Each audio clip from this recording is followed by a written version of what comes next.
s'est passé, c'est un petit miracle quand même, parce que je ne pensais pas qu'un film comme ça, parlant de pédocriminalité, allait susciter autant d'engouement. Il faut savoir que de parler de pédocriminalité, il y a 3 ans ou 4 ans, vous étiez encore assassiné, quoi. Ce qui est quand même assez amusant, c'est que depuis la sortie de ce film en 2024, tout d'un coup, la presse parle des réseaux. Et le procureur, à l'époque, lui a dit « Madame, je veux que vous sortiez de la série, c'est notre petit secret ». On est sur fond de trafic d'organes, disparition de corps, disparition d'enfants. Pouvez-vous m'expliquer pourquoi vous, procureur, avez demandé à détruire les scellés de preuves? Non, non, ça bouge et c'est pour ça que je suis heureux de vous dire l'impact de la première saison déjà.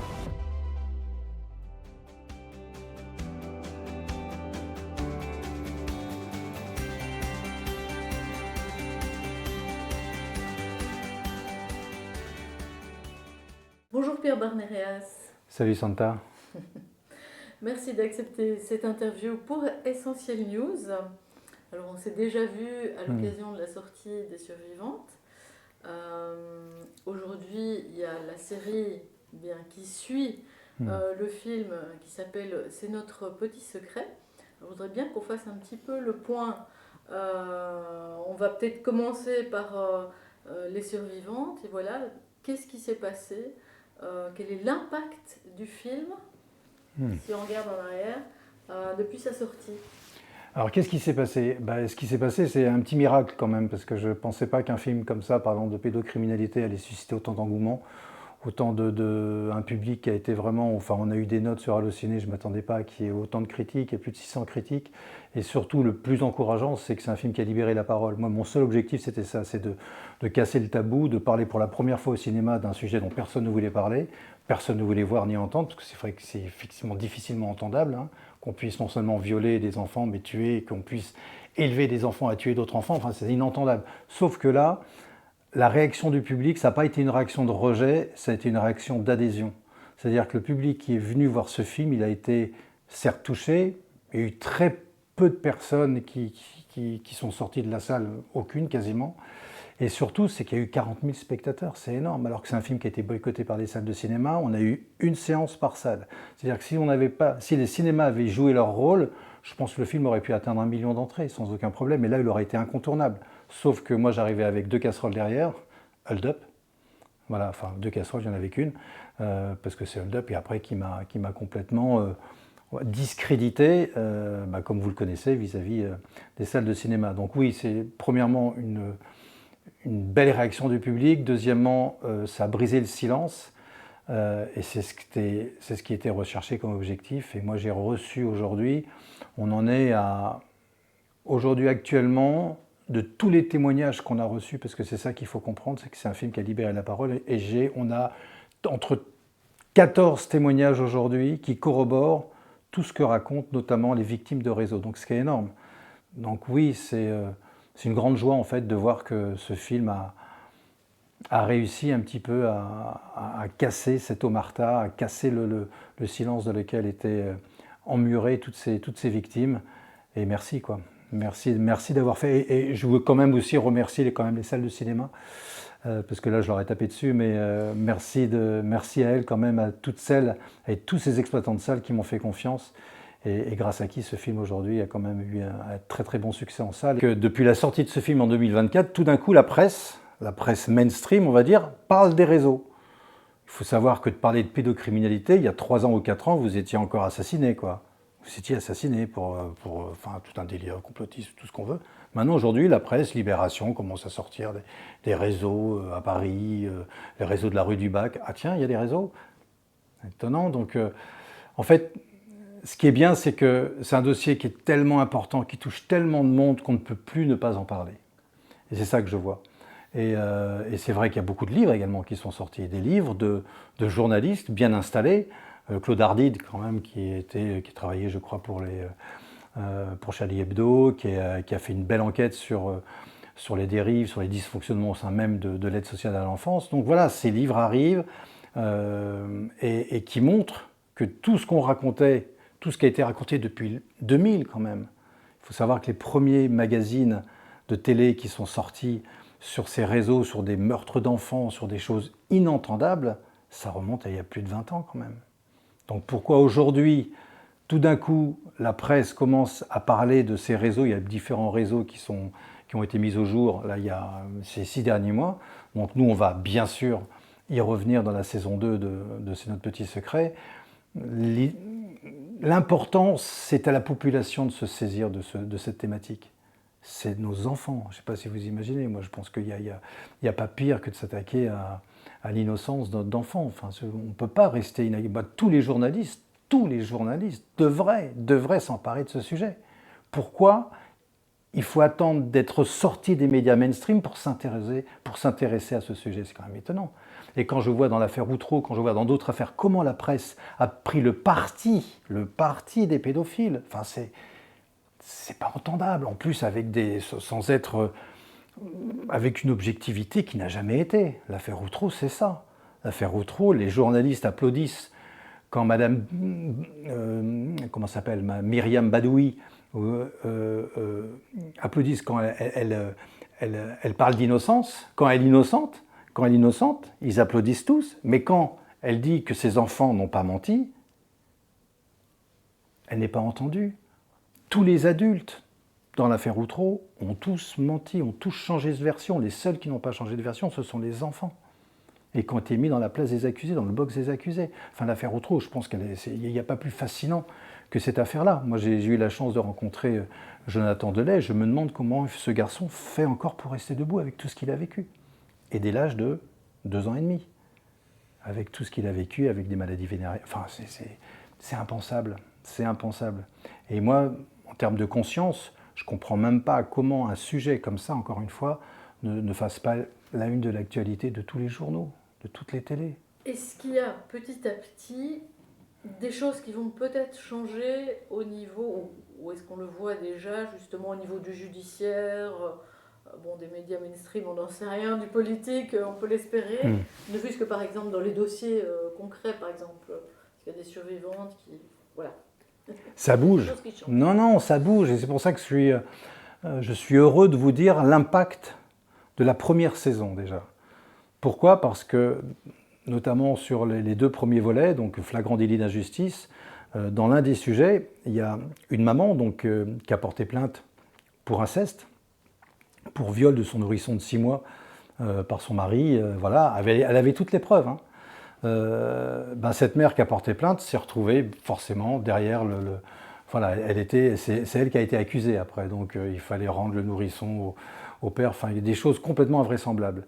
Elle a tenu bon, et ce film aujourd'hui, elle a complètement changé la donne. C'est un virement à 160 degrés. Pourquoi ? Parce que récemment, la procureure a changé complètement de discours et a protégé cette mère en disant « Attention, on interdit complètement toute rencontre du père avec cet enfant qui a maintenant aujourd'hui 3 ans. » Et ça, je sais que c'est depuis la sortie de cette série, de ce film.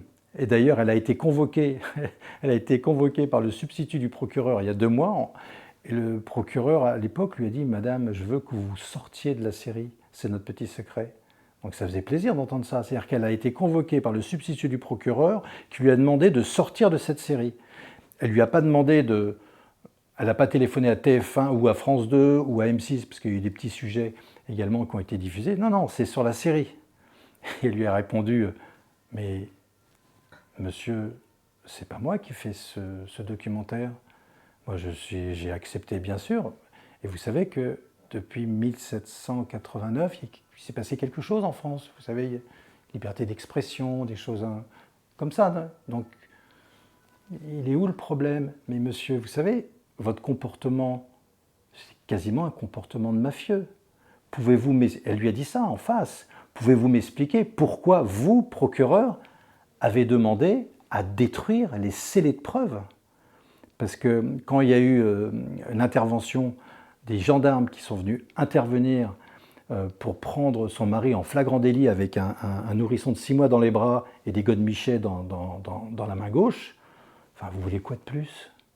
Quoi de plus comme preuve qu'il se passait bien quelque chose qui n'était pas normal. Et donc voilà, et en fait, donc il y a eu... Et qu'est-ce qui s'est passé ? On veut savoir. Donc il y a eu tous ces objets qui ont été mis sous scellé. Et quelques mois plus tard, le procureur a demandé la destruction de ces scellés de preuves juste avant le classement sans suite. Et il y a 2 mois, cette jeune femme a eu le culot de dire « Mais attendez, vous avez un comportement de mafia, cher monsieur. Comment vous avez pu demander la destruction de ces scellés de preuves ?» Donc ça change. Et là, merci à la nouvelle procureure de Grenoble, qui a pris maintenant fait et cause pour cette maman, qui est une maman d'un courage extraordinaire et qui a la capacité aujourd'hui de parler pour des milliers, des dizaines de milliers de femmes, dont les enfants sont victimes d'inceste, mais qui n'ont pas la même persévérance, la même foi et la même pugnacité pour dire les choses, et pour avoir le courage de dire les choses en face. Il faut avoir du cran quand même. Quand vous êtes convoqué régulièrement, toutes les semaines, devant des tribunaux avec des procédures lourdes, avec des procureurs qui vous assassinent, qui vous traitent de folle. On l'a traité de folle. Enfin, c'est violent. Notamment, vous avez votre enfant qui a été victime des sévices de votre compagnon, et en plus de ça, vous avez une justice qui ne vous entend pas. Alors que vous avez des preuves, c'est très difficile d'avoir des preuves en matière d'inceste. Très, très difficile. Et là, vous avez quand même un faisceau de preuves qui montre qu'il y a un problème, qui montre que le comportement de ce papa biologique n'est pas un comportement d'un père normal. Mais là, il y a de l'espoir. Hein. Je veux dire, là, il y a petit à ça bouge, petit, ça bouge. Vraiment la Mais preuve oui, que mais oui, il y mais a un changement qui se fait aussi dans la culture. Le problème de ce dossier, c'est que la protection de l'enfance en France fait intervenir différents acteurs, complètement différents. Vous avez, ça va de l'enquêteur, ça va du policier, au juge des enfants, au juge aux affaires familiales, au juge d'instruction, au personnel, aux assistantes sociales, au personnel de l'aide sociale à l'enfance. Si vous avez un seul acteur qui ne joue pas son rôle, au bout, c'est l'enfant qui trinque. Et c'est ce qui se passe tout le temps. Il suffit d'un seul acteur qui fausse le jeu, qui ne joue pas le jeu, c'est fini. Dans l'affaire Outreau, il y a eu des examens, il y a eu des expertises, les services sociaux du Conseil ont très bien fonctionné. Ils ont alerté, c'est resté lettre morte. Donc c'est ça qui est intéressant de voir, où ces dysfonctionnements surgissent et comment remédier à ça, quoi. Donc oui, ça c'est vraiment par rapport à la première, au film Les Survivantes, qui était plus du témoignage. C'est vraiment l'objet de la série d'aller démontrer pièce par pièce tout ce mécanisme à partir chaque fois d'une histoire sur laquelle vous menez une enquête plus approfondie. Moi, ce que je vois aussi avec le regard, on va dire, plus international, c'est qu'en fait, c'est vraiment un système qui est mis en place, et c'est pas qu'en France.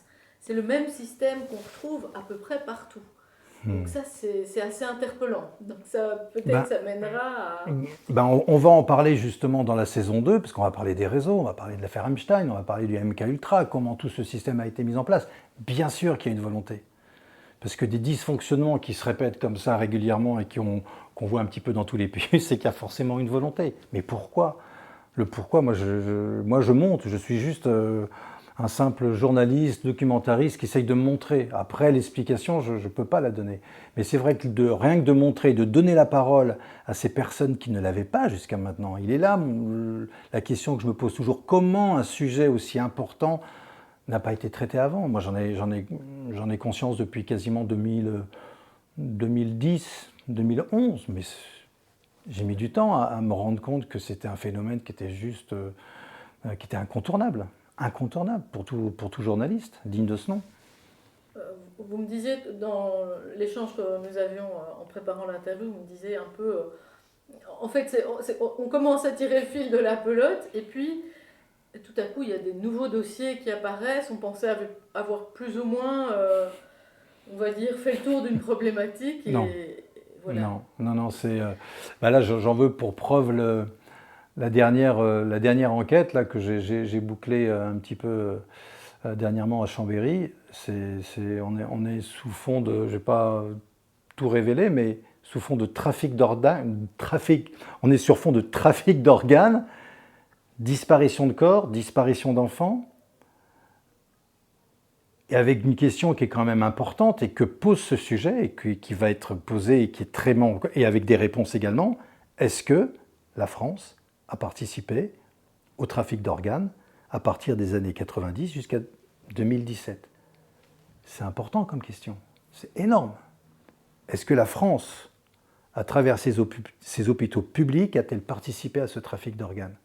C'est la question que pose l'un des sujets que l'on va bien sûr montrer dans la saison 2. Et ça, on s'y attendait absolument pas, à découvrir une telle affaire. C'est en s'intéressant à la disparition des corps d'enfants qu'on a découvert cette affaire qui a été aussi, et bravo à TF1 et bravo à Julien Courbet et à France Culture qui ont évoqué cette affaire en 2009. Nous, on l'a repris quelques années plus tard et je pense qu'avec le temps, on a des informations qu'à l'époque ils n'avaient pas, qu'on a aujourd'hui et qui permettent de mieux comprendre la situation. Donc voilà, le temps fait son œuvre. Le temps fait son œuvre. Il faut juste être patient. Mais c'est vrai que d'être patient devant une telle injustice, devant de telles vies qui se brisent sous vos yeux, vous avez envie de pleurer avec, quoi. Et vous vous sentez impuissant parce que vous dites, bon, bah, y a forcément quelque chose qui ne va pas. Je reviens encore 10 secondes sur l'affaire Outreau. Mais sur l'affaire Outreau, pardon, mais la presse est complètement complice. Ça n'a pas été un fiasco, Outreau. Ça a été orchestré. Orchestré. Oui, messieurs, voilà, l'affaire est loin d'être terminée. Et c'est ce qu'on va montrer dans la saison 2 également. Alors face à tout ce dévoilement innommable et impensable, comment est-ce qu'on tient le coup? Comment penser l'impensable? Comment continuer à voir tout ça? Peut-être déjà personnellement, sur un point personnel, et puis par rapport aux autres personnes qui ont peur d'ouvrir les yeux là-dessus. Sur un point personnel, moi je voulais remercier toutes ces femmes et ces hommes qui sont juste des monstres d'humanité. En fait, l'innommable révèle l'humanité, l'incroyable humanité qui révèle en chacun de nous. C'est-à-dire que moi j'ai rencontré des personnes qui ont réussi à travers ces supplices et ces martyrs à retrouver la force pour partir au combat et continuer de rayonner.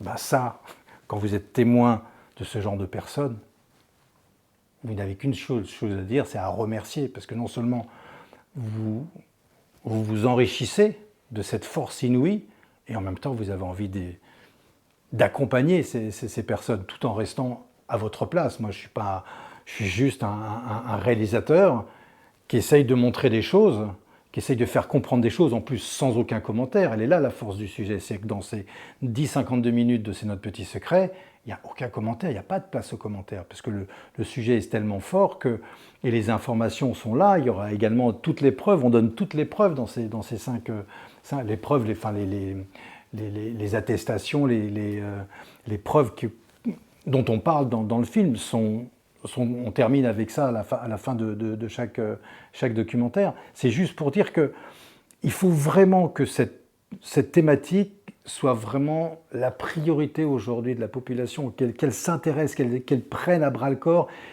Il faut qu'elle regarde ces femmes et ces hommes qui sont juste exceptionnels de vie, de persévérance, d'abnégation, de résilience. J'ai pas de mots en fait, tellement ces initiatives ou cette force force l'admiration. C'est ça. Qu'est-ce que ça change finalement comme regard sur le monde? Vous l'aimez encore plus paradoxalement. C'est horrible. Ouais. À travers ces horreurs, à travers ces immondices, à travers cette répugnance, à travers ces injustices qui sont juste inimaginables, le simple fait de voir à quel point ces femmes et ces hommes réussissent à se transcender pour survivre à ça, vous dites « Waouh, comment font-elles? Comment font-ils » Et paradoxalement, je suis même en train de dire que je vais vous dire quelque chose qui va vous... je ne veux pas que ça soit mal interprété. J'ai même attention à ce que j'ai même presque de la compassion pour tous ces auteurs de ces actes de barbarie. C'est de la barbarie, mais vous savez, on sait très bien que le père de Jonathan Delay, là, dans l'affaire Outreau, lui ici a été victime dès son enfance. Voilà. j'essaye vraiment, en tout cas, de dire le jugement ne m'appartient pas. C'est pas à moi de juger qui que ce soit. Je montre des situations, j'essaye de montrer qu'il y a un problème, il y a un dysfonctionnement, c'est évident, un dysfonctionnement qui est sans doute volontaire parce qu'il n'arrête pas de se répéter. Les victimes, ce sont des enfants, des nourrissons. On ne peut pas rester indifférent. On est obligé de s'y intéresser. On est obligé de se saisir de cette matière. Mais je veux rester à ma place. C'est pas à moi de dire ce sont des salopards ou voilà, comme le fait la presse régulièrement, en tranchant. En tranchant. Vous savez, les plus grands moralisateurs de l'opinion publique, ce sont les journalistes aujourd'hui. C'est eux qui disent ce qui est bien, ce qui est mal. Moi, je cherche juste à savoir ce qui est vrai, ce qui est faux. Et là, la différence. Est-ce que vous pensez que dans les années à venir, on a vraiment une possibilité, je dirais, de transformer le monde en profondeur avec voilà, tout ce qu'on voit aujourd'hui, avec cette force, cette montée de tous ces témoignages, ou est-ce qu'on risque au contraire d'assister à une sorte de resserrement où on va tout essayer d'étouffer voilà, est-ce qu'on va refermer le couvercle? Et sinon, qu'est-ce qui pourrait se passer et comment les gens peuvent y participer? Non, bon, pour moi, la seule façon de vouloir, si encore on veut transformer le monde, c'est d'abord se transformer soi-même. C'est aussi simple que ça. On ne pourra rien faire si toujours vous êtes dans le jugement systématique, dans la vindicte. Non, transformez-vous intérieurement. C'est notre travail à chacun. Et si on se transforme pour accepter l'autre tel qu'il est, pour essayer de comprendre, pour ne pas avoir un jugement critique, pour ne pas juger en permanence, parce qu'on est vraiment dans une société c'est la société Facebook et tous les réseaux sociaux, voilà, j'aime pas, j'aime. Non, non, cette transformation de la société, elle viendra de nous, à notre petite échelle, mais c'est à nous de nous transformer, d'abord. Après, qu'ensuite, on voit que ça a des effets bénéfiques et qu'un plus grand nombre a la même réponse que vous essayez de transmettre, tant mieux. Moi, je crois beaucoup à la valeur de l'exemple. Il n'y a que ça qui m'intéresse. Moi, ces femmes-là, voilà, ce sont des exemples pour moi. Donc, j'essaye d'être à leur hauteur, en quelque sorte. Mais comme je disais, moi, je me sens indigne même de leur serrer les lacets, tellement elles sont juste incroyables, quoi. Donc, voilà, je pense qu'on peut vraiment... si, on peut participer. Ce monde, il est beau. Et puis, je dis toujours, la Terre, elle nous survivra. La Terre nous survivra, elle est belle, elle est magnifique. La Terre, il n'y a aucun problème. Elle n'est pas en danger, la planète. La planète va nous survivre. Il faut juste sauver l'espèce humaine. Et pour sauver l'espèce humaine, ça commence, c'est pas des euros qui vont venir, ça commence là, quoi. Ça commence par avoir essayé d'être déjà dans l'admiration de cette nature qui, à chaque fois, nous donne un modèle de vie, un modèle de résilience, un modèle de vie. Voilà, regardez, il y a 4 saisons, c'est en continu. Voilà, on est, la mort, l'hiver, c'est toujours le même arbre et ça continue de pousser, quoi. On a l'exemple sous nos yeux. Par contre, là, c'est vrai que quand vous voyez les monstruosités que l'homme est capable de faire, vous dites, ouais, quand même, parce que ça, s'il faut... Et là, vous êtes obligé de vous poser la question de la source du mal, parce que c'est une telle violence. Comment un homme, tout doux, on dit, j'entends toujours ça, mais comment Dieu peut-il laisser faire des telles monstruosités? Parce qu'il laisse faire, justement, parce qu'il est ça aussi. Il y a tout. Mais il faut arrêter de se poser des questions. Il faut juste être, mais toi, à ton simple niveau, tu fais quoi? Ok, tu cries, mais concrètement, toi, dans ta vie de tous les jours, tu fais quoi? Et puis c'est l'occasion de dire aussi ce qui permet justement de faire ces enquêtes tout en restant debout et d'ouvrir à ces autres sujets. Mais vous avez quand même aussi d'autres films sur la foi, sur... moi, c'est la seule chose qui m'intéresse, en fait. C'est de savoir pourquoi on vit, où l'on va et comment transmettre le bien, le bon, le beau. Voilà, moi, ça fait 40 ans que j'ai cette ligne éditoriale, hein, j'ai fait Passeur d'espoir, Le meilleur du monde. Enfin, quand vous voyez ma filmographie, elle est quand même typée. Il n'y a pas un seul film que j'ai fait pour manger, donc ça veut dire ce que ça veut dire. J'ai eu le malheur de m'intéresser à une enquête qui était juste pour montrer que, voilà, que la Covid-19 c'était une opération Covid. Enfin bref, je ne vais pas revenir là-dessus, mais voilà, on sait que voilà, c'est un complot comme il en existe tous les jours. Maintenant, qu'est-ce qu'on fait? Hold Up était un film positif. Moi, ma culture, ma culture de vie, c'est ça, c'est d'être picousé à l'espérance et à la foi. Voilà, c'est ma seule chose qui fait de moi un être vivant et qui me permet d'essayer d'avoir le plus souvent le sourire, même si parfois c'est difficile, parce que la colère parfois vous monte. Vous dites, mais il comprend rien ou quoi?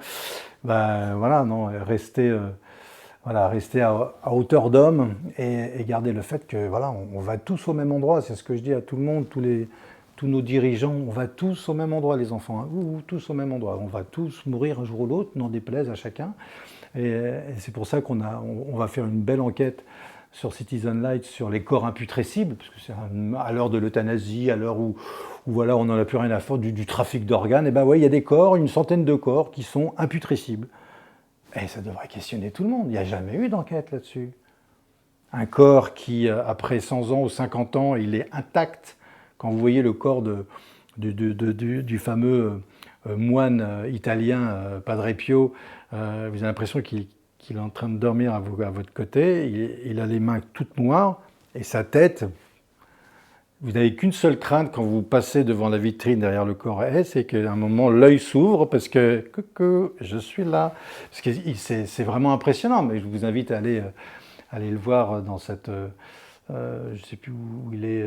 Il n'est pas enterré puisque son corps est visible aujourd'hui. Il est mort en 1969. Hein. Il est mort en 1969, mais sa tête, son buste sont intacts. Vous avez l'impression qu'il dort. Voilà. Donc tous ces corps imputrescibles, ça devrait questionner tout le monde sur la mort, sur l'après-mort, sur on va où, qu'est-ce qui se passe, et en sachant que tous ces corps, ils sont quasiment tous des personnes qui ont été reconnues saints ou saintes par l'Église catholique. Je ne suis pas en train de faire du prosélytisme à deux balles, je m'en fous. Je dis juste, c'est un fait. Et c'est pour ça que ça serait intéressant d'essayer de comprendre que veut dire, quelle signification doit-on donner à ce genre de miracles qui sont... Vous imaginez, à la place, moi j'aurais bien aimé d'ailleurs, c'est une enquête que j'aurais aimé faire, mais pour ça il faut l'autorisation du Vatican, c'est d'aller avec une équipe qui vont, qui vont ouvrir une tombe il y a plus de 300 ans, vous imaginez, vous ouvrez la tombe et puis là vous avez le cadavre qui est en parfaite santé, pas santé, mais en parfait état de conservation. Ouais, ça c'est un truc... que j'aurais aimé vivre, d'autant plus que là, dernièrement, enfin, dimanche 7 septembre, il va y avoir la canonisation d'un jeune geek, c'est le geek du bon Dieu, il s'appelle Carlo Acutis. À 15 ans, il est mort d'une leucémie foudroyante et son corps est intact. Son corps est intact, vous avez l'impression, pareil, qu'il est en train de dormir.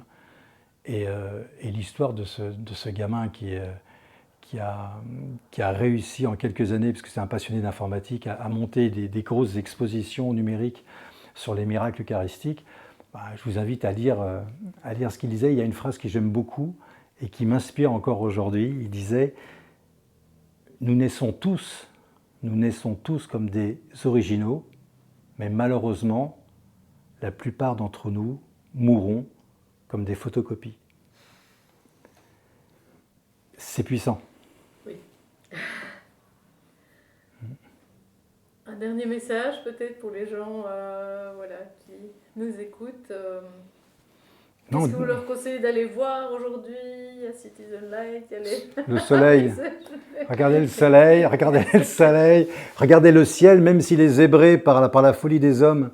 Parce que c'est n'importe quoi, encore une fois, quand je vois ça, mon Dieu. Mais voilà, c'est comme ça. En fait, tout ce qui se passe aujourd'hui, c'est. Donc, Dieu sait. Enfin voilà, moi vous avez compris, c'est ma foi qui m'anime, mais je ne suis pas du tout dans l'inquiétude, parce que tout ce qui arrive doit arriver. tout ce qui arrive est permis. Ça ne veut pas dire qu'on s'exonère de nos responsabilités, loin de là. Ça veut dire juste qu'il faut l'accepter et voir comment on réagit par rapport à telle ou telle situation. Et qu'encore une fois, je vous invite vraiment, si vous avez un jour, pas le moral, vous regardez un beau ciel bleu, un beau nuage, un arbre, juste un arbre, rien qu'un arbre. Vous dites, cet arbre-là, il a poussé avec uniquement de l'eau et du soleil. Et il est plus dur que n'importe qui. C'est quelque chose, vous n'aurez pas à le bouger. Enfin, un chêne de 100 ans, il n'y a que de l'eau. Il est fort comme ça avec que de l'eau et du soleil. Vous faites quoi? Enfin, vous êtes tout petit à côté. Donc calmons-nous. Les dirigeants qui nous mettent dans une guerre nucléaire, là, mais il faudrait peut-être qu'ils aillent qu'ils regardent juste une graine germée. Une graine germée, c'est déjà fabuleux. Merci beaucoup, Servan Rias, pour ces mots d'espoir. Merci, Santa. Désolé. Des fois, Désolé. Voilà, c'est difficile de réagir parce qu'on est touché. Eh bien, écoutez, c'est pas le but, mais voilà, je suis comme ça. Merci.